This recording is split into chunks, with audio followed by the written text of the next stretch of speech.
Yes, guys, you know what time it is. It's your boy David at the Irish Hotspur, Ireland's #1 Spurs fan. And today we bring you the reaction or the fallout or your opinions from Twitter on yesterday's game. So we'll be going through a post I put up on Twitter and be going through people's comments. So basically, the whole idea of this show is to give you guys out there more of a voice, get your opinions shared a lot more on the channel as well. So after every game, you know, if you see anything funny or anything like that, don't be afraid to tag us in it. Don't be afraid to get your opinions into us and tag us in it. And we will do a show like this after every single game and get your opinions aired.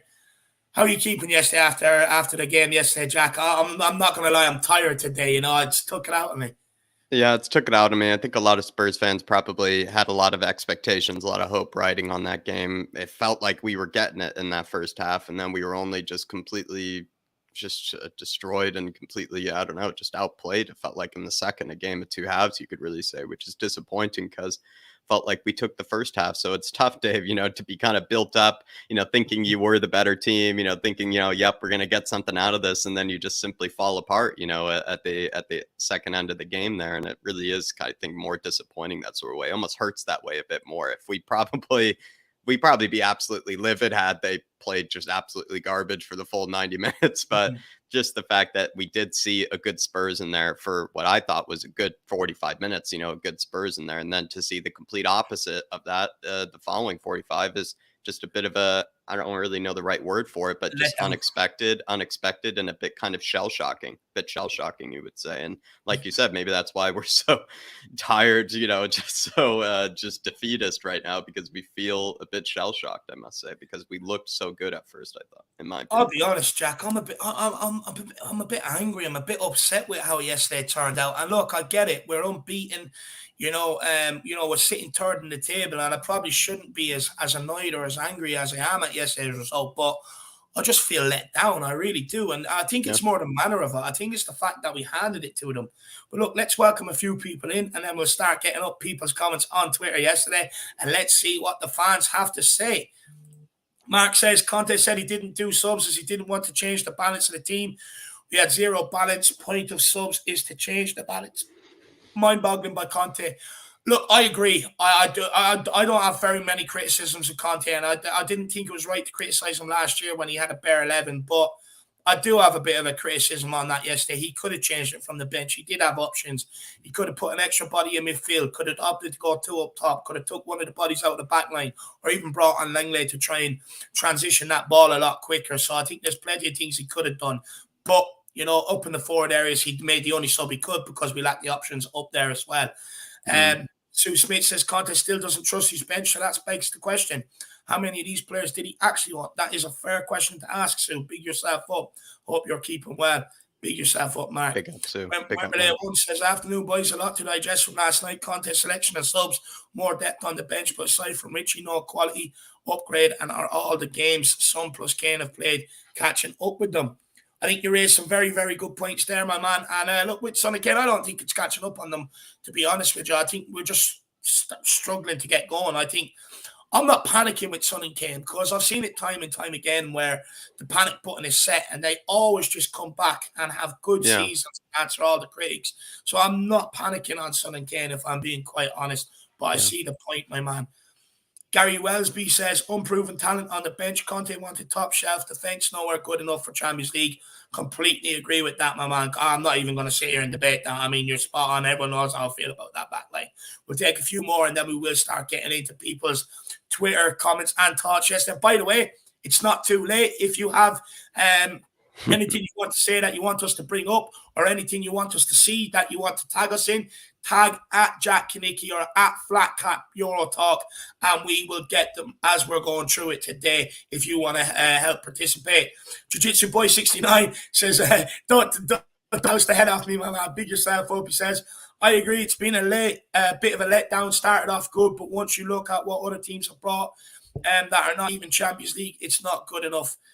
Look, another fair point. I mean, it doesn't look like the market the deadline day is going to get any better for us, if I'm being honest. That's why I wasn't in a rush to get out of bed. Every other deadline day, I've been out of bed, 7 a.m. I've had the pot of coffee on, sitting there, Nice one. Let's see what Tottenham do today. And bar last January, every other deadline day, I've been let down. So I was just like, look, I'm just not getting out of bed early today. Just not doing it. There's no point. I know what's going to happen. They got pierogi. Pierogi says, good morning, everybody. Wishing and hoping will be strong words today. Well, look, my man, we'll wait and see. Jedro Zulu says, this club affects my mental health. I think it affects all of our mental health. I mean, honestly, some people might look at my reaction yesterday and go, Dave, you were way over the top. But I just can't help it when I see the same things happening that I keep talking about. And then I see people having a go at me for talking about it. And then I'm sitting there like yesterday's game, and I'm like, well, no one's come out of the woodwork to speak to me about how good Sanchez is today. I wonder why that is. You know what I mean? Just drives me insane. Just drives me insane at times. Big up Mick Hermelot. Big up Simon McClure. Good to see you in the building. Just looking at our lack of attacking options on the bench last night makes me feel this window hasn't been all it's hyped up to be. We're lacking attacking options badly. Look, I want to say this. I don't think the window has been as bad as many people are letting on. But have we neglected maybe some key areas that I would have liked to have seen done? Yes. But also on the other foot, there was so much work to do this summer. We're never going to ever get it all done. Rome was not built in a day. But I'm still not happy that like centre-back or even just extra options in that back line has been neglected. I'm not happy with it whatsoever. So I don't think I think we've made good strides in this window, but have we done it to the best of our ability? Left things unfinished still. Yes. Perfect. That's how you say it. I think, but I agree with you, Dave, where there are a lot of parts that I think people have ignored when it comes to the signings that we made this summer. Again, like we do sort of gloss over the power of that Richie signing and how much, obviously, it's showing how good of a signing that's already been. Then we sort of ignore that, take it for granted, and then look at other things that we've missed. And that is kind of the point, is that it is kind of a bit of a mixed window. I think it started out as a really strong window, Dave, and I think all Spurs fans were fully behind it. And then it's sort of inevitably, or sort of inevitably, perhaps because of people's feelings towards the owners and whatnot, turned into a bit of a mixed window because we didn't really leave, everything finished. We left some things unfinished, you could say, undone. Obviously, we didn't get 2 center backs and we only brought in 1 center back. We sort of got a temporary replacement for the left-sided center back, someone I'd like to see come in for Ben Davies. But for competing with Dyer or Sanchez, it really is nothing there. So we unfinished that one, or that one's undone. And then that sort of right winger, creative midfielder sort of type that people have also kind of gone for has also kind of been left undone. So 2 major ones, you could say, have been left undone. At the same time, though, there were other parts of the squad that we did fill out, that we did complete. So it's very mixed. The thing is, if we're being realistic here, right, we know we needed a new backup goalkeeper. We know we needed probably 3 centre-backs if we're being quite realistic with the options we have. We really messed up with the centre-backs. All across them centre-backs. You look at it. Why couldn't we have shifted on one of Doherty or Emerson? Me, preferably Doherty. Why couldn't we have shifted one of them and got someone in as like Perisic's quality over on the right side? Now, don't get me wrong. I'm happy with Jed Spence. I think him and Adoji going forward for the future will be actually a great signings for Tottenham. But is it right for the here and now? Probably not, but I think Jed Spence might actually surprise a lot of people. We needed extra mid-bodies in that midfield. We needed extra bodies up in that forward line. So being honest, we needed bodies right throughout that whole team. So we were never going to get it all done. And I suppose where a lot of the unhappiness comes from myself, yourself, Jack, and everybody else, is everybody looked at that squad and said, no, my key area this summer was this. My key area this summer was this. And it's just like we needed so much to be done. We were always going to be left short, and we're all sort of annoyed because there's key areas that we all wanted done individually that were being neglected. So it's been a decent window, but it's been frustrating as well. Big up, Zoe. Good to see you. Dave has a good conversation later tonight, and you'll have plenty of voices on plenty of sides of the argument and plenty of sides of either satisfaction or dissatisfaction when it comes to the window. So I think you guys will really like it. It'll be a lively debate.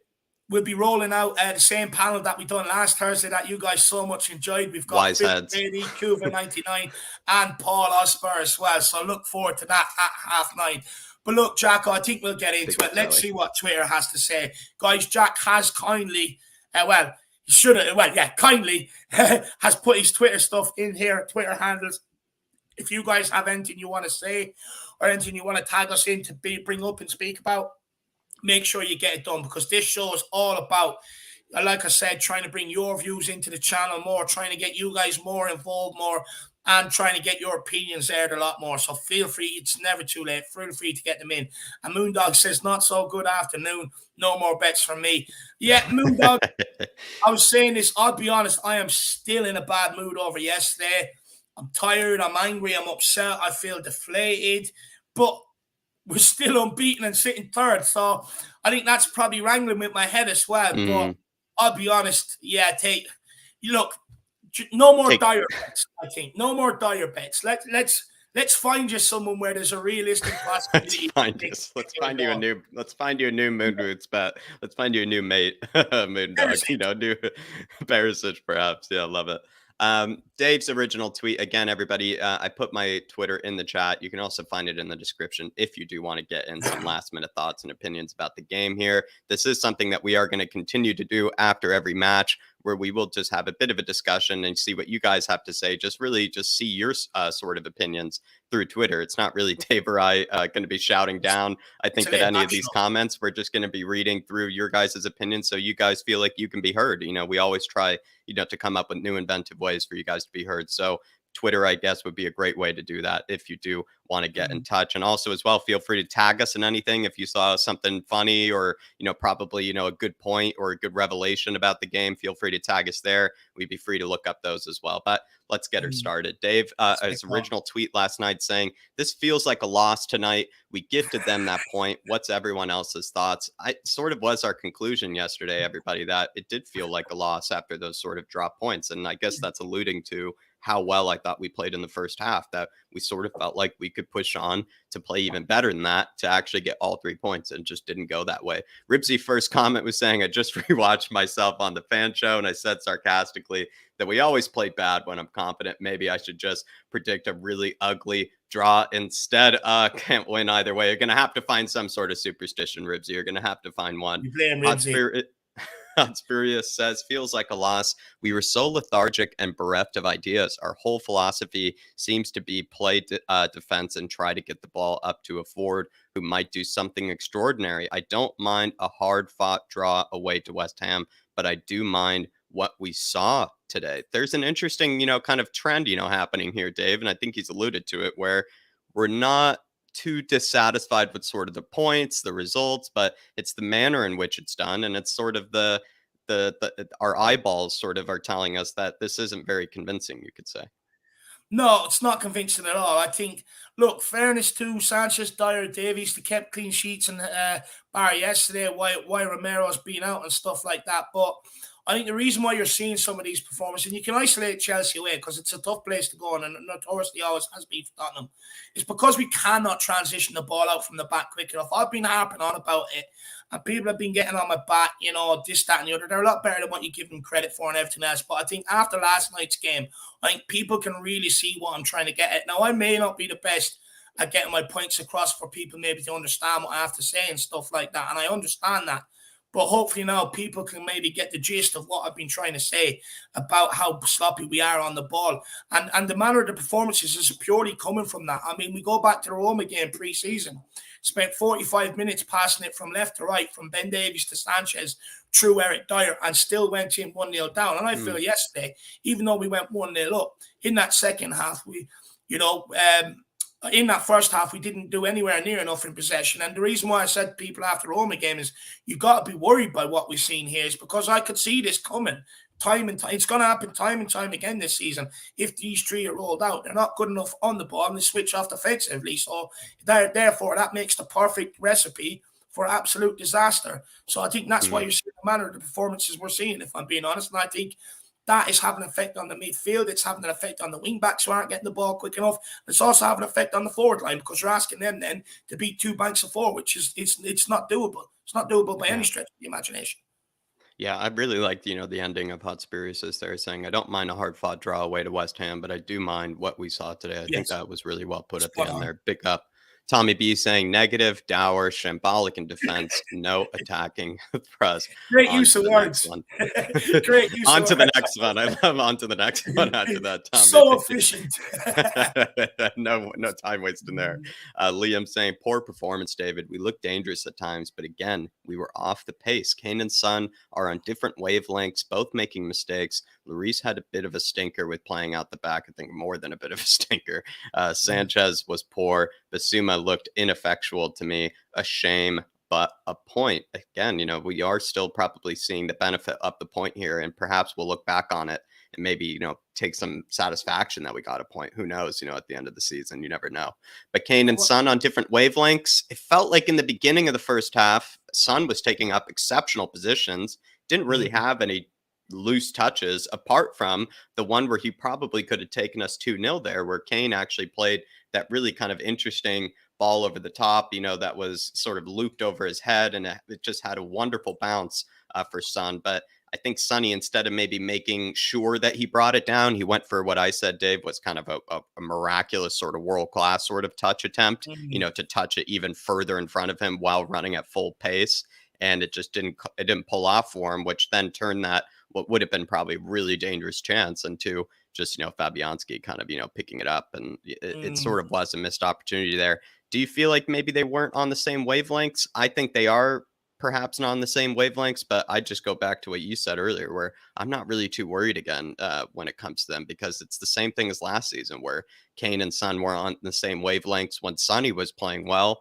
And now Kane and Son are on the same wavelengths when, Sonny isn't, or when Kane is the one playing well and Sonny isn't playing very well. It's kind of like we continue to say, sort of just a mirror, kind of just the opposite of what it was last season, just different roles. And yeah. I think with the likes of Kane and Son, Jack, you just got to look at their record and their history over the last, since they've been It's here. the best duo of all time. Yeah, and like every season, we've always had bits of worries or bits of spells where you're like, oh, maybe they're off it, or has this come to an end? Because at Tottenham, we're not used to good things, So I think people just don't want it to come to an end. But for me, I'm not worried. Their record speaks for themselves. But what I am worried about, well, I'm not too worried. Look, I do want to talk a little bit about you, Liam puts in here. Look, he did not mark his 10-year anniversary by any means with any sort of grace or anything like that. In fact, if that was a 10-year wedding anniversary, it's probably near as bad as cheating on your wife on that day. You know what I mean? It's what he done yesterday was just absolutely shambolic. But it's then to give away the goal with the poor kick out. And then follow up by doing the same thing again a few minutes later.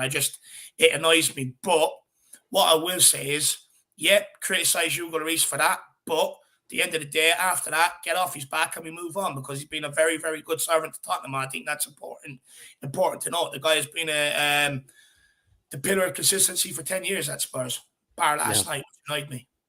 Yeah, definitely. 2 super chats from Adrian Chia saying, big up lads. Basuma seemed playing too cautious. An interesting one with Basuma, I actually thought he was playing really well in the beginning of that first half, where he was turning on the ball really efficiently, but like all in one touch, Dave. He could receive it on the half turn, and then on that second touch, he would play a glorious, pass progressively forward. And he was looking really saucy actually in the beginning of the game, and was sort of, I think, proving me right from that pre-match buildup. Like, this guy's more technically gifted than people probably give him credit for.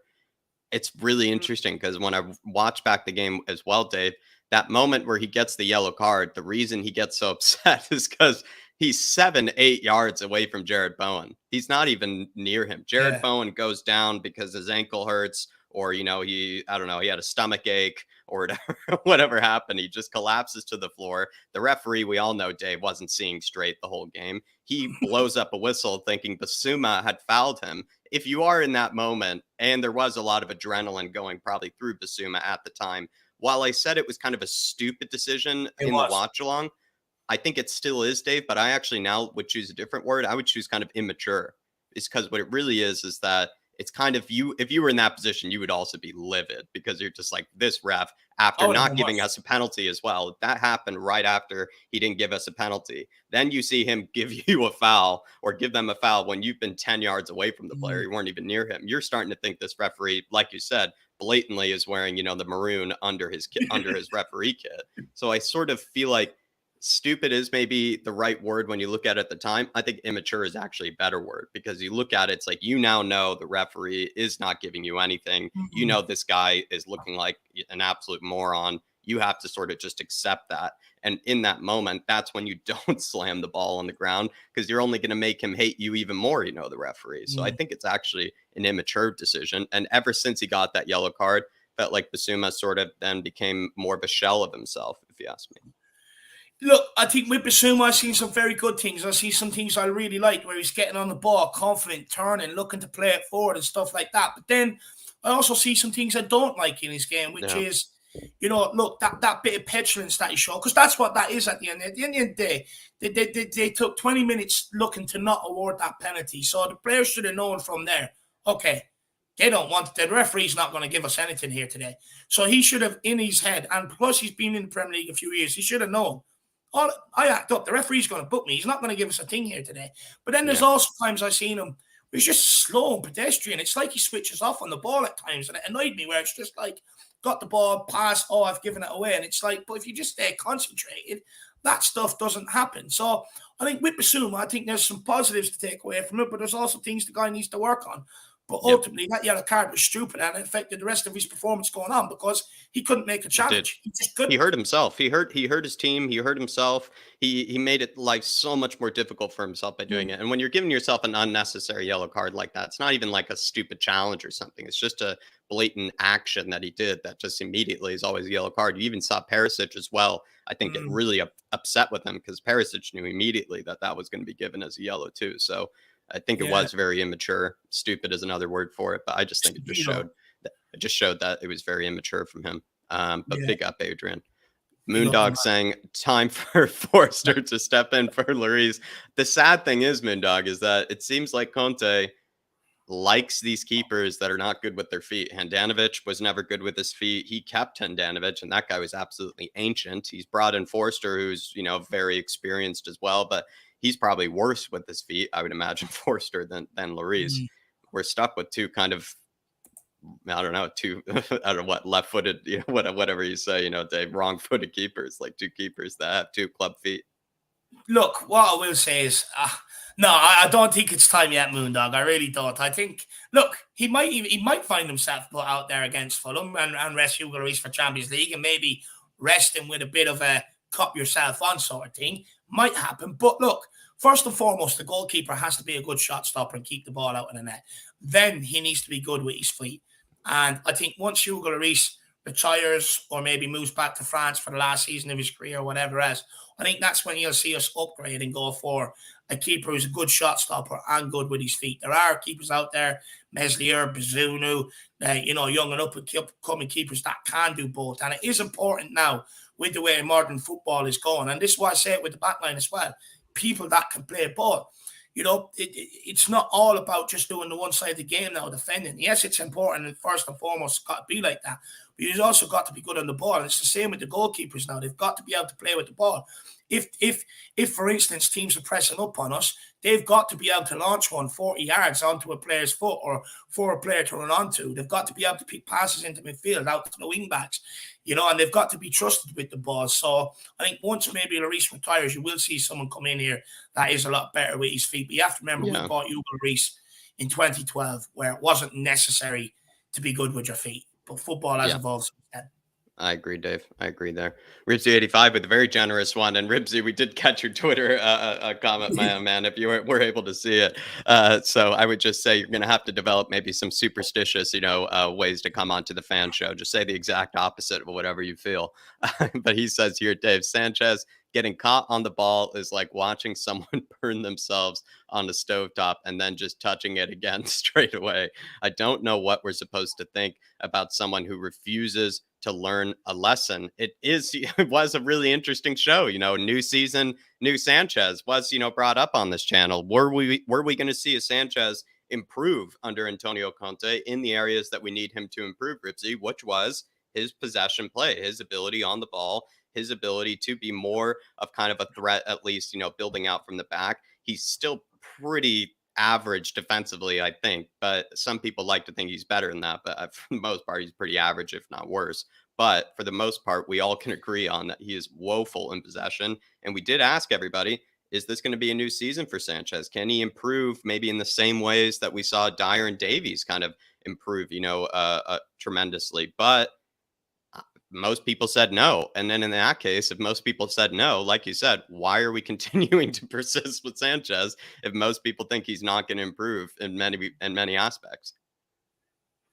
Can we talk about Sanchez now? Because it seemed to have been illegal for the last 2 weeks. It was illegal. People were slapping handcuffs while I was on on me. vacation. You were burned for it. While I was on People, vacation, I came absolutely back. ridiculed. Absolutely ridiculed. Honestly, Jack, it's like I shot the Pope. It's like I was getting blamed for shooting the Pope. It's absolutely nonsense. Like people going, "How can you say that about Davison?" I'm trying to sit down. I mean, I was arguing with them. I don't like doing it, but at some stage, I will stick to what I believe in. And I'm arguing with them. I'm like, but the guy's been here 5 years and he's always been a backup. So how good is he really? No, you can't say that. How dare you say that? Okay, I'll try it a different way. Okay, I'll play along with you on your 7.5 hours with clean sheets. But have you looked into who they're against? All relegation teams, bar the Arsenal 10 men. Oh, no, it doesn't matter who we play against. He's keeping clean sheets. Like, okay, right, well, then I'll progress on to how bad he is on the football. Nope, he's better on the football than what most people think. And I'll give you these stupid passing stats. And I'm just sitting there absolutely going nuts. So I'm like, how does an average player who's been a backup become your favorite player? I question that. I actually question that. It was the same with Winks and stuff. How does someone that does not play regularly end up becoming someone's favorite player? I do not understand it. Like these guys. And I'm just glad now that people are talking about it, but I would argue it's probably too late. Why are we waiting to the last day of the window to start having an open discussion on how good are our centre-backs playing football? Because at the end of the day, like, Jack, actually, I've had people on Twitter come to me and say, no, it's Hugo Lloris's fault for passing Sanchez the ball. I'm sitting there, I'm like, well, what are you talking about? He's open. So if he's open in 10 yards of space, now we can't pass him ball. And it's like, oh, but we know he's not good enough on the ball, so we shouldn't pass it to him. And it's like, so let me get this straight. You're in here defending Sanchez, but then you're also agreeing with me on everything I say. And you're saying we just should not pass him the ball. So then what's he doing in the team? So you don't even believe he's good enough, but then you're giving out to me for saying he's not good enough. It's absolutely absurd. Then I've had people saying, well, when Sanchez plays, we need to change the way we play. No, because the whole idea is that when these players step in, we're still supposed to be able to play the same way and not change a whole system. Not have so a let huge me get drop. this straight. Everyone else has won games over the last, every other 10 players that have won over the last few weeks now need to adapt everything we're doing and they've done that got us there just to adapt for someone like Davison Sanchez. Absolutely absurd and insane, some of the stuff I've heard over the last few weeks about this guy. And I don't want to hear anybody coming in saying, oh, Dave, you're giving him a tough time. You just don't like him. All this other bull crap that comes with it. I mean, because I say it because I see it. And because Tottenham are trying to play out from the back. And then in the same breath, people will sit there today and go, we want to play sexy football. We want to press this. We want to do that. And it's like, okay, but we can't do it with these guys in the team because A, they're not good enough defensively for us to press. And B, they're not good enough on the ball for us to play out from the back. So if you want us to play this way, well, then ask for better, demand for better, give honest opinions. Sometimes we just let these guys scapegoat because they've been here 5 years. They have the little cockerel on their chest and they're fully coys. If you're fully coy, you should be good enough to start every week. And if you're not good enough to start every week, you'd make sure you play your best at every opportunity given. Someone like Lucas Moore or someone like that. So, I'm fed up with this Sanchez stuff. Don't want to hear it anymore. The guy is not good enough on the football, not good enough defensively, and it hinders absolutely everything we do at Tottenham Hotspur. He's here 5 years. How has this been allowed to happen? Because we've neglected it felt like when we were having these discussions, people just didn't really want to have them because of the clean sheets. And we weren't exactly even criticizing, I don't think for the most part, we weren't even focusing on Sanchez's defending skills. We were simply just focusing on how poor he was in possession and how much he was hurting us in possession. But like you said, Dave, felt like we weren't, maybe, or you weren't, I guess at the time, because I might have been gone for a bit of it, weren't allowed to have that discussion until now, maybe when it's a bit too late, or now that we sort of have been having this discussion for a while, and now all of a sudden people do want to be having, and it's like, we've been having this discussion for 3 weeks. Like, Well, Jack, I noticed this. I say things, it's unpopular, people go mad at Dave, and then 2-3 months down the line, all of a sudden, oh, light bulb moment, Sanchez is the problem. It's like, but you gave out to me for trying to bring that up 4 months ago. You know what I mean? It's absurd. Anyway, let's just keep moving. I'm getting bogged down here on a guy that does not deserve it. Spurs 72 saying, yes, I feel like we threw it away. We should have got all 3 points. It was an absolute throwaway, Conrad. Big up, my man. Hopefully all is well. Daryl MC saying, being honest about it, I think it's a point gain. They looked far more up for it. Have a couple of chances at the end where they could have nicked it. Bloody hate playing them. It's just, we played so much better than them in the first half. I think we nearly were playing them out the park at certain stages in the first half. And then it just 2 different teams showed up in the second one where we just decided to cower, Daryl, and they decide to kind of show up. And also giving them that goal sort of made West Ham a bit more comfortable. If they had to express themselves more, if they had to open up a bit more, I think we would have enjoyed a lot of freedom. But the moment that you just give them a goal, they're able to play their game, which is that really deep lying, sort of defensive, organized shape of football. And they also, once we gave them that goal, they also saw that they could actually press up a bit higher and continue to maybe create problems for us in that way too. I want to slightly disagree with him, if I'm being honest, Jack. We weren't looking to get out there at a point. We controlled that first half. The second half, we gave away the goal, gave them a present, heads dropped, and after that, the whole momentum of the game shifted. And the point is we gave them that shift. Not only did the crowd shift, the momentum of the game shift, the mentality of both teams shifted. We absolutely gifted them that. Absolutely. We dominated possession in the first half, didn't do enough to kill the game. And in the second half, we could turn into a bunch of wet wipes. CC saying our defense got exposed, and I can't believe we're not bringing in a center back. It is disappointing, especially seeing that there have been a few ball-playing center backs even going on the market, even seeing Akanji, who I don't think is the greatest defensively, but he is very good on the ball. Akanji go to Man City. I don't even know how much he'll even play over at Man City as well, which really does show. CC, big up, my man. Aaron saying it was terrible. Basuma, silly yellow, hurt his performance as he had to pull out constantly. I think he's spot on there. Kulusevski off instead of Son was criminal. Kind of agree there too. One change in 90 minutes. Conte gave up after we conceded. Højbjerg had one leg, and we still didn't make a change. He's making a big point about the substitutions there, Dave. I kind of agree that I feel like Kulusevski should have stayed on, considering he did really create the majority of that chance. He played that delicious pass to Harry Kane. It was actually mostly a front 3 goal because Harry Kane starts the move off by playing in Kulusevski. Kulusevski does an exceptional job carrying it, and then finding Harry Kane, who's sort of overlapped around him. And then Sonny makes a great run by forcing Thilo Kehrer essentially to either put an own goal or allow Sonny to tap it in. So it was a nice kind of team goal, you could say. But I still felt like maybe Kulusevski probably had a better game in general than Sonny. So it probably was perhaps a bit criminal to take him off. That's just my opinion. Højbjerg, maybe he did have one leg for a few of the minutes there, but by the end of the game, he started to at least be moving around seemingly normally. But I would say, though, is that if you do look back at that goal, Aaron, Højbjerg does not look good in that goal. He's kind of caught ball watching. He's caught motioning, somewhere else. And then he's not really in the right focused mind state. And, you're not really surprised that Sanchez is caught ball watching. It's sort of how he defends anyway. Basuma's sort of caught a bit ball watching there as well. But I actually think Højbjerg sort of looks maybe the worst in that situation because we all know Højbjerg can be a lot better than that. We all know that he should be the one that should be focused in those situations to sort of clean up. And so it was disappointing. But Dave, any thoughts on Aaron's here? I think he's spot on when it comes to Basuma. I think we said that ourselves, Jack. Once he got that early yellow, not much he could have done. But what could have happened is we could have either put an extra body in midfield to counteract that in the second half, or took him off and brought on Skip or Papa Matasar at the end of the day. If Tottenham deemed that they're good enough, or like someone even like Papa Matasar's case is good enough to stick around here and be a part of the squad, well, then use him, put him out there, show us all that he's good enough then. So for me, I think Conte has some questions to answer yesterday. I think especially in that second half, he could have made tactical substitutions like we mentioned earlier on. Could have brought on Langley to transition the ball out from the back. You mentioned it yesterday and today, Jack. Could have switched to a 3-5-2 or whatever it is at some point. Decided not to do that. Kulu coming off, I don't agree with either. I think Sonny was worse. But look, if we're being honest, second half it could have been either of them. They were both shit. But if you're going off the game, Kulu had a much better impact in the first half. So surely you keep him on that basis. Kulu's Like, also easier to drop deep and create than Sonny, I think, is. When you have Richarlison on, I think Richarlison plays different to Sonny, but will make similar runs to the like of Sonny and whatnot. So there's something about that too, Dave. Yeah.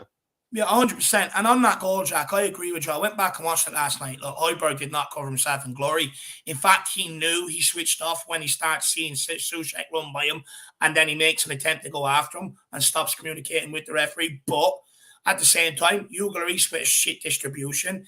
Ben Davies, Dyer, and Sanchez all standing there ball watching. Basuma also standing there ball watching. Yeah, like the thing is, even if Højbjerg's seen Souček run off him, why not scream at Basuma who's ahead of him? Yeah, there are three others ball watching too. Yeah, everyone's ball watching. It's just an awful goal to concede all round, if I'm being brutally honest. Yeah, I agree there. Big up, Aaron. A lot of facts there. A lot of good statements there, my man. Kev Green saying another shit game of performance going to be the norm. Don't see anything changing anytime soon with so little quality in the squad and in key areas. It's basically, I mean, there are improvements in the squad. There are plenty of new players that we have, Kev. We're just not using them yet. And I would say just stay patient, because if Conte does go for Longley and Romero, I think we'll see a lot of differences because it always feels like the center backs, with them starting to play backwards, starting to play sideways, put themselves in trouble, feels like every other player then starts to maybe unfold a little bit or start to play worse. Because in the beginning, when we were moving around with a bunch of tempo and a bunch of speed, we were playing through West Ham really quickly. And it just makes you think, if you had good ball playing center backs, that would sort of, then make you suggest that it is probably actually the defense where, we've been looking so poor. But that's just me, though. But big up, Kev Green. Really appreciate the comment, my man. Kyle Vineyardson. We were shit again. We will beat Fulham on Saturday, though. Come on, you Spurs. I love it, Kyle. It's kind of like that one from before, Dave. Dour, terrible, dreadful, on to Saturday. You want me to be brutally honest about Saturday? Mitrovic. If they get balls, if they've done their homework, get the balls out wide, put balls in the box, let him go and attack it. We don't win our first headers in our box, let alone second headers, anything like that. I'm scared with someone with that. If Sanchez, Dyer, and Davies are rolled out again, which I hope not, I'm scared when it comes up against Mitch. But he's gonna have an absolute fucking field day. He's gonna run them all around the place like ragdolls. And not only is he one of them players now that you can put the ball in and let him go and attack, he's also one of them players that you put the ball in and they play off him. He holds it up. No one can move him off the ball, and he's going to bring others into play. So if we get caught like Sanchez has done the last few games, Dyer has caught the last few games, where ultimately they're in two minds. Should I stay off or should I go with them? Then they decide to go with them, and then they're already caught out of position. He's going to have a field day with that. Get the ball into Mitrovic, get all their fast runners off him, and play them into the space that they've vacated. It's not a foregone conclusion. It should be, because we're Tottenham Hotspur and they're only newly promoted. But by all means, this one is not a foregone conclusion on Saturday. Max saying simply not good enough. VAR decision was a joke, though. I simply don't get it. I've seen much worse handballs given. I know they've changed the rules a lot this year, Mac, which I'm glad they have, but you just can't be jumping like someone said, like a Mario character, into the air and not expect, the ball to be hitting, your arm. It just, I know people make fun of what is a natural position versus an unnatural position. That looked like a pretty unnatural position to be jumping and competing for a header for. And Harry Kane is actually unlucky, I think, to have hit, the ball into his face, then the arm. If he had just hit it straight into the arm, it would have been, I think, a straight dead on penalty. That's what it looked like to the ref in time, in person, that it basically just maybe small deflection, but basically straight into the arm. But VAR was apparently, had a different story. And then again, just right after that, the referee put in another clanger, Mac, like I said, with that Basuma yellow card moment, where Basuma deserved the yellow card, but the initial decision was ridiculous. He gave them a free kick for a guy just falling over in the middle of the pitch. It's just... Conte's words on VAR were excellent last night, where he's basically saying he spoke to all the other managers in the Premier League and nobody wants it. So he's called for them to get rid of it. Yeah, so that's Conte's words on it. Look, I think the penalty decision was an absolute joke. The fact that you've got to show a replay 30, 40 times shows they were looking for every reason not to give it. Then also send the referee over to the VAR monitor. And then after that, the referee's decisions were a joke. Not to book Declan Rice when he was the last man taking down Højbjerg. Should have been a yellow at the very least. Not given. Standing over free kicks to stop West Ham from getting the game going in late stages. not giving us the advantage when he's giving it to us every other time during the game, and not book players near the end of the game on Richarlison. He then gives the free kick and decides he'll take 10 minutes to book the player. That referee, honestly, he may as well have been in a West Ham kit yesterday. It was a disaster. But he's not the reason why we lost. He's not the reason why we drew that game yesterday or threw it away. He's not. At the end of the day, it's going to happen. Decisions go against you. How much can you stand up to? And it was interesting to hear Conte's comments after the game when he's talking about we're still learning to deal with this sort of an environment and atmosphere. I'm sitting there and like, so basically you're telling me they're intimidated by the atmosphere. And how long have these guys been playing the game knowing they go to away grounds and they're intimidated by an atmosphere? Yeah. It's not like the fans can get on the pitch and do anything. It's ridiculous. I honestly, looking at Conte's quotes yesterday, I think he was just trying to deflect the blame away from the team altogether and not get it highlighted whatsoever. I think it's probably shrewd management on his behalf. But fans like all of us who watch every single game, we're not here before. Yeah. Tim Ladd saying we are unbeaten and sit third in the table after 5 games. I think if it wasn't that Arsenal are sitting at the top, fans would be pretty happy with their start. I think they'd feel a bit more comfortable with it, Tim, but I'm not sure if they would be delighted with it. I think they would have concerns, and it's just been the style of play. It's been, the lack of consistent, 90-minute performances. It feels like we've only put in good first halves or good second halves. It's never really been a complete performance, I think, at any stage, apart from the likes of Southampton. So I think that's where maybe fans are a bit concerned, if you ask me, because some of these teams we should have been able to put in a complete performance, and we just simply haven't. But I kind of agree. I do feel like maybe the threat of Arsenal playing so well certainly might be secretly in the back of people's minds. Aditya, I can't do the rest, but I'll try. Shriva Stava saying no strength in bench apart from Richarlison. That's why Conte hardly made any substitutions. So-called dawn for you. West Ham had much better bench. Pathetic window. Not very happy with the window there, is Aditya. I'll take this one. Anyone that's going to blame Paratici for the work that he's done here over the last year, I think is absolutely absurd. I'll be honest. What's the point of sitting there that summer before we signed him, screaming and asking and crying? And I was a part of it, for someone to come in on the football side of the business. And then when you get it, then you absolutely ridicule that guy. But then give Steve Hitchen a free pass on the other hand and say, oh, well, Daniel Levy was signing checks. Well, who do you think signing off Paratici's checks? Fucking Jesus? No, of course not. Daniel Levy. Look, this guy is single-handedly had to really rip down what Steve Hitchen done and try and rebuild that. And it was never, ever going to be done within one season. People have to understand that. Like, you have to understand with the amount that went wrong, with the money we spent, the big money we spent as well, the players that we got for that money, big wages, difficult to move on. It was never, ever, ever all going to get done in one window. It's going to take time. And in fact, the business that this guy has done has brought us from Europa League to Champions League football. So I don't get where that comment is coming from. Don't sit there and ask for someone to come in on the football side of the business, then absolutely ridicule this lad, and then give a free pass to Steve Hitchen, who was a major reason of why the club ended up where it was and was going in the direction it was going because of his business, because of the transfer business he was doing. I don't get the hate for Paratici. I really don't. And like I said at the time, people were calling for someone to come in on the football side of the business, but then slating this guy before he got here. So I decided I'd flip the trend and I'd start picking up some of these people before they got here. And if you're going to deny that Paratici has brought us from a club that was only going in one direction and for Europa Conference League to Champions League football, well, then I don't know what to say to you. I don't know what's going to make you happy. I really don't. Because if you're going to deny the improvement that this guy has made with his business, and by the way, it was a major part why Conte's here as well, then I don't know. I really don't know what to say to you. He's done a very good job since he's got here. And to put yesterday's performance on Paratici, that's not a fair analysis. That's an agenda. That is an agenda if you're going to put yesterday's performance on someone like Paratici when he's not the one wearing shin guards with studs on the bottom of his fucking feet. The players are. The management was there, had the decisions he could have made. But you're going to blame Paratici for yesterday's game? I'm sorry, but that's an agenda. That's not even an analysis on yesterday's game. It's an absurd comment. And I think I agree to everybody has an opinion. But when you're going to diminish if you're going to sit there and call for someone to come in on the football side and then diminish and then diminish what he's done and give Steve Hitchen a free pass, I'm sorry, I don't think you ever want to be happy.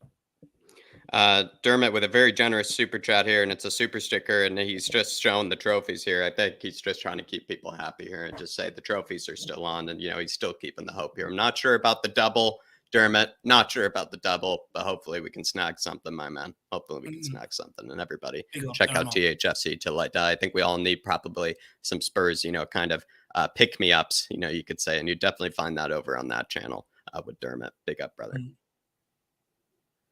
Moving on as well, I think to a few other Twitter comments here. El Shiavon said we were denied a pen and Rice should have had a red card, but I thought heads dropped after that canceled pen, which I thought we stopped doing. I feel like we still played well after the canceled pen, El, but I feel like in that second half, I don't know. I still don't understand that decision with Højbjerg, because when I rewatched it, they sort of cut it out entirely. But when we did, see the watch along, never looked like at any stage that Rice actually ever made contact with the ball. Højbjerg did get kind of a last touch in, and then he just clattered into Højbjerg and just basically sent him into the ground. And it just didn't really make sense.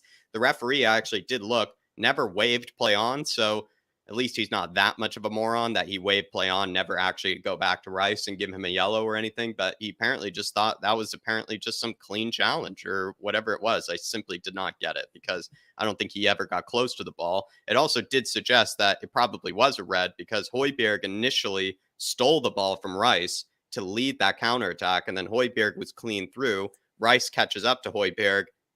Maybe probably a bit of a cynical challenge when you really look at it, because he's trying to, make up for his mistake. I just feel like it just screamed a red card or a yellow card or whatever, and it should have been looked at. But the fact it wasn't even looked at, maybe they did touch the ball, but I did not see him touch the ball there. But I don't think we were actually dropping our heads after the penalty, if you ask me. I think it was more after the second half. Jack. Before you move on to the next one, we've got a super chat here from Paul Markey. He says, agree with you, David, but centre-back position, no improvement. Look, I agree. I fully agree. I'm pissed off over the centre-back. And as much as I'm pissed off, I don't think it's been for the lack of trying either. I mean, we've been after players. They just haven't wanted to move. Like, you look at players that we were linked with. Skriniar still hasn't moved. Bastoni still hasn't moved. Bremer. Gavardiol even just got cancelled. Gavardiol, it doesn't look like it's happening. What you say, it's not happening? Yeah, it's not happening. It got canceled. I think they're going to have to try in January or something. And like I keep saying to people, I don't agree. I do think there's other options out there. We could have maybe went and got someone like a Joaquin Anderson and stuff like that. But that's my target. If that's not what Conte or Paratici's target is, and they're willing to wait until January, because here's the thing. We always accuse the club of not doing big club things. But then when Liverpool wait for Virgil van Dijk till January, we say that's big club mentality. But when Tottenham do it, we're not happy with it. Now, I can't say for sure we're going to do it, but I'm hoping that's the plan. If we couldn't get our first choice, we'll go again in January. And I'm hoping that is the plan. But like when I see people tagging me going into Dan James stuff and go, oh, so-called Don Paratici, it's like, okay, where was that energy? And why didn't you tag me when we were linked with Perisic, when we had Basuma coming in the door, when we had Langley coming in on loan? You're all happy with them, and you didn't tag me about Paratici then. So why are you tagging me in Dan James' rumors, by the way, which aren't true? And people don't learn their lessons either. Half of these players that are out there in the paper every day of the week, someone like Dan James, when you see it repeatedly put out there, he's not coming to Tottenham. We've seen it with Amrabat last season, Adama Traore the last two windows. They just don't, they're not coming. We have ulterior targets behind the scenes. But my point is don't tag me in stuff in Dan James if you're not going to show that same energy when he brings in Perisic, when he brings in Basuma, when he brings in Richarlison. See where I'm getting at with this. Well and good saying he's not a Don when it's Dan James, but where's the energy earlier on in the window when you're all happy with it? Big up, Paul. And it is actually the one part where it is a big miss, I think, is that center back position. We've been saying this on the channel for a long time. I think our probably own assessment of this window would be much, much higher had he brought in a second center back. He brought in that left-sided center back. Didn't really finish the job there, I feel like, and hopefully we do bring something in January. And it does seem like maybe they are sort of hopefully holding out for one of those priority top quality center backs. And that was a good point there, Dave, where while we maybe all want the likes of Joachim Anderson, perhaps, someone a bit more unproven like a Zerbani or something like that, it's maybe not what Conte wants. And we always have to take that into consideration. Then again, though, think we can all then say maybe Conte is going to be putting himself in a tough position there, because then he's going to have to continue to work with the likes of Dyer and Sanchez and Well, I'm whatnot. just So saying he this knows now. what he's getting into. He probably knows what he's getting into. I'm just going to say this now because, like, we've had things aimed at us over the last week and stuff like that. And it's like, don't come in when it suits your narrative. If you're going to aim stuff at us, be fair about it. Like I said with the Paratici things, don't tag me in Dan James stuff, but then not tag me when we bring these other people in you do agree with, that you do think are good players, that you did like. Show the same energy. Just be a bit consistent with it. You know? That's all I'm asking for. Don't always try and do it to suit your narrative. Be fair with it. Love that. Love that. Big up Paul Markey. Dermot in here with another big one saying, how can anyone blame the Don? People have really short memories. When Hitchin was in charge, the Don had to rebuild the mess Hitchin made from last season. We are in a better place now for sure going into under Conte, and in the Don I trust. Big up Dermot. Feels like that's always been the case, where the moment Paratici came in, the person that everybody wanted, they wanted a person that is sort of an expert at running the transfers, is an expert at bringing in the right people to run the transfer system. That's what people asked for. He didn't even felt like one transfer yet, and people already were like willing to put a target on his back, while they were sitting, completely for years giving Hitchin every single free pass, thinking, it wasn't really his fault that he was signing shit players. And now when they see Paratici bring in whatever players, they have become all of a sudden really, I don't know. It's quite crazy that when Hitchin brought in quite shit players, it seemed like fans, didn't really think it was his fault that he identified shit players to come into the club. Whereas when Paratici brings in quality players, like the case of Basuma, Richarlison, Bentancur, Kulusevski, Romero, need I go on, feels like we're willing to, look at rumors, tabloids, and say, oh, he's not a Don if, this is who we're linked with, etc. It's just completely unfair. I think it's okay if you want to criticize Paratici with the finest tooth comb.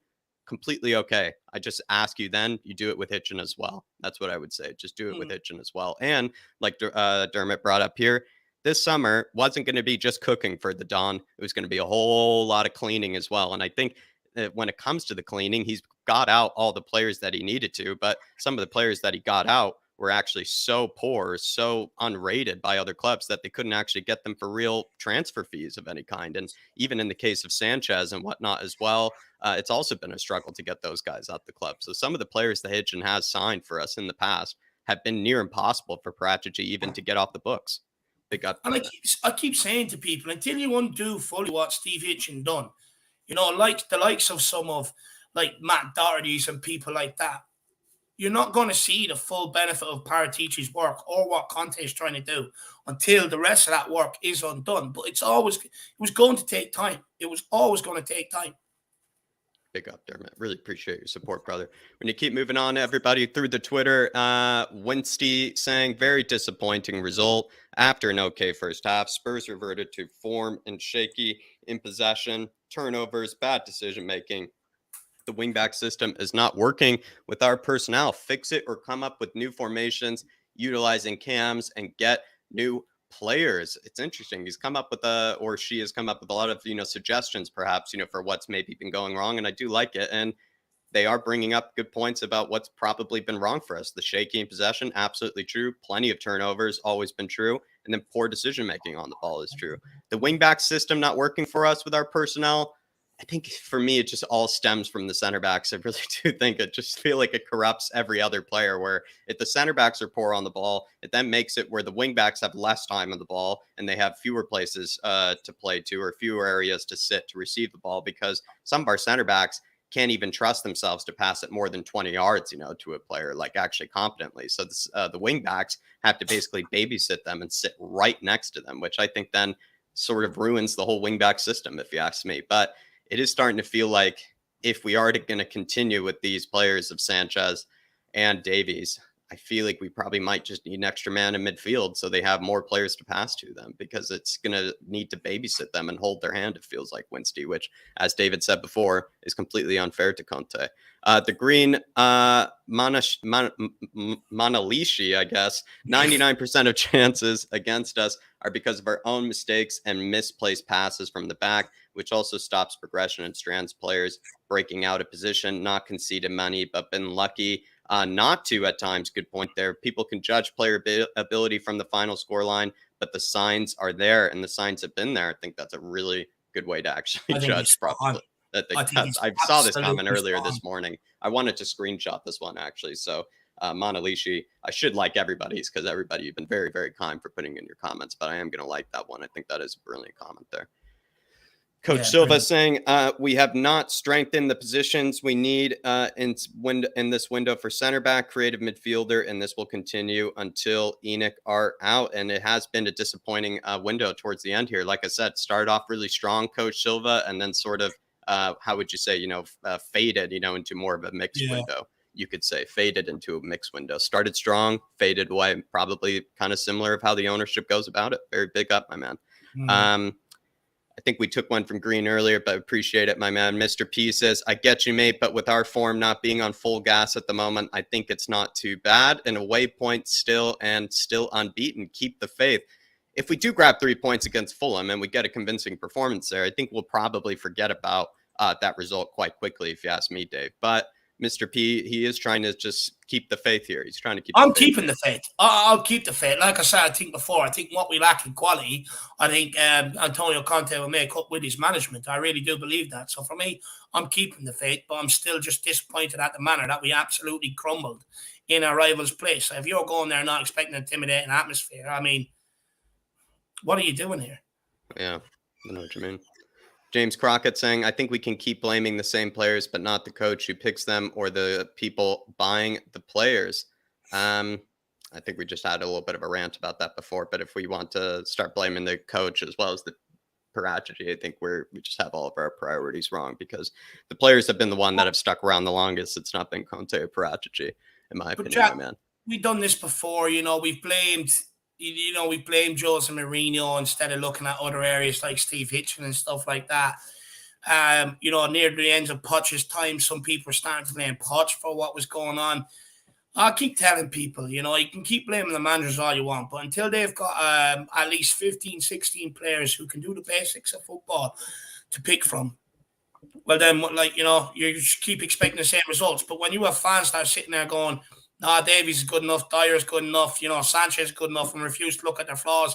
I have people telling me Matt Doherty is better than Emerson when I watch more of Matt Doherty than anybody else, and he's not. People telling me that Session is good enough to be here, even though he's not. We still have a lot of average players all across that back line that need to go. And if you want to keep consistent with them, expect the same results at the end of the day. It's not, if the same things keep happening under different managers, they all can't be bad managers, can they? Mm-hmm. Brian Smith saying, take the point and move on. More forward passes will lead to more attempts. Unbeaten still. Brian Smith, very efficient there. And, definitely believing in the back line needing to be more progressive. Love it, Brian. Yudo94 saying, at least we're unbeaten. Best I can come up with. Love it. Absolutely love it. And then last two here. K Vijay saying, we need 2 center backs and a wing back. Here's the thing. I can see why people say we need a right wing back, but you then have to sort of either... because we could I don't know, Dave, we were basically told plain and true that Jet Spence was mostly, kind of a Daniel Levy sort of kind of signing. For the most part, it was kind of his homegrown kind of quota, maybe signing or whatever it may be. But we did sign a right wing back, and it just feels like, are we not going to use Jet Spence? Are we going to loan him out? Because it would, to me, it just seems silly then to spend as much money as we did on Jet Spence and not actually play him at all this season. If you ask me, I think that would be very, very silly of us because the add-ons is like £20 million. It's like actually quite a lot for a player that we then don't end up playing. If we brought in like a Ridley Baku or someone who I think would be a brilliant wing back, it just sort of defeats the purpose, I think, of even signing Jet Spence. Well, Jet Spence will play. Look, at the end of the day, Jet Spence is a long-term replacement for Matt Doherty, in my opinion. Doherty is either Session's replacement or Perisic's replacement when he's maybe 35, 36. So for me, but I still think Jet Spence will play this season. I think if I was Jet Spence, I'd be like, well, if in my own head I'd be backing myself, I'd say, I think I'm better on the ball than Emerson and Doherty, and I think I have a chance. And at the end of the day, Jack, all he's got to do is keep working hard. Conte gave him good words before the Nottingham Forest game. He got some minutes. Conte said he's working extremely hard to please him. keeps doing that, the rewards are going to come. He done it with Matt Doherty. He told Matt Doherty when he first came in here, you're shit. You're not good enough to be a part of my team. Then when Matt Doherty gets to 6 games, then he comes out and says, well, look, I did say that to him, but he went away, worked hard on his game, didn't complain, didn't moan, kept working hard, improved his game, and got back into my plans, got back into my team. So, contest fair like that. If Jed Spence keeps doing what he's doing, he'll see game time. Vijay, though, I would say I think that's the one part we missed out on. I think we did need 2 center backs and we only signed 1, and perhaps had to do with Tanganga not leaving, but maybe we could have done a better job with selling him. I'm not sure. We could have then tried to sell Sanchez. I think we missed the boat on that one. It is a part where I would be critical, I think, of the club there. But Brick Top, aka Mr. Pulford, saying should have just put the game away in the first 45. Son was poor again. Second 45 was embarrassing. Very efficient and totally true. Like I said, I thought we probably deserve a 2-0 scoreline at halftime. I think we would have won the game if that was the case. I think Conte probably would have switched things up, a bit. Perhaps would have brought on like a skip or something to see the game out. Maybe switch to a more kind of defensive sort of approach that I think would have suited us, because then we can play counterattacking football. We force West Ham to come out of their shell, which they don't like to do. I think if we had been 2-0 up, we would have been a much better spot, Mr. Pulford. Big up, brother. And the second 45 was the complete opposite, completely embarrassing. Agreed. Yeah, completely embarrassing. Yeah, capitulation, actually. Capitulation. And that's what makes it feel like a loss. So, anyone else tie in then to Jack? Why no, not that. I didn't want to do at the show more replies, because often I think those usually involve bad words and other things that might come up. So apologies, everybody. But see if I was tied to anything.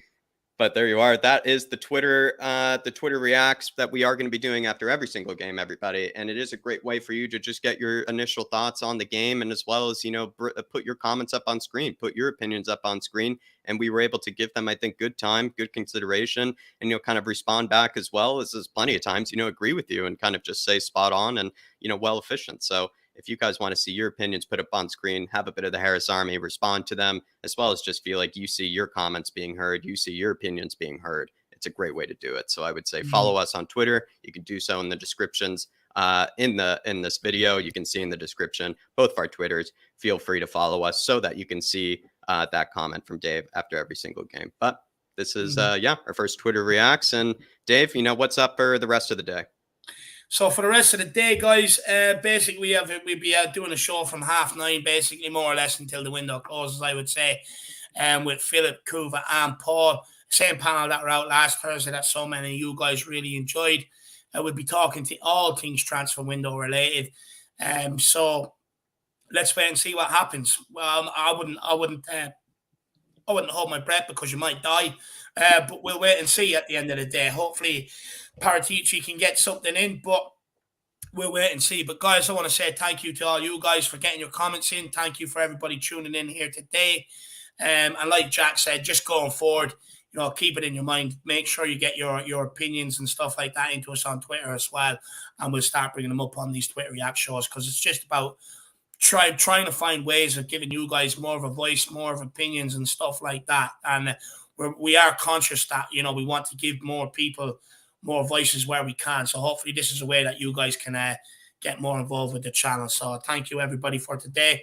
And we'll see you back here at 9:30 for the transfer deadline day stream. Disappointing last night, but look, some stage you just got to dust it down and pick yourself up for Fulham. As always, come on, you Spurs. In Conte we trust.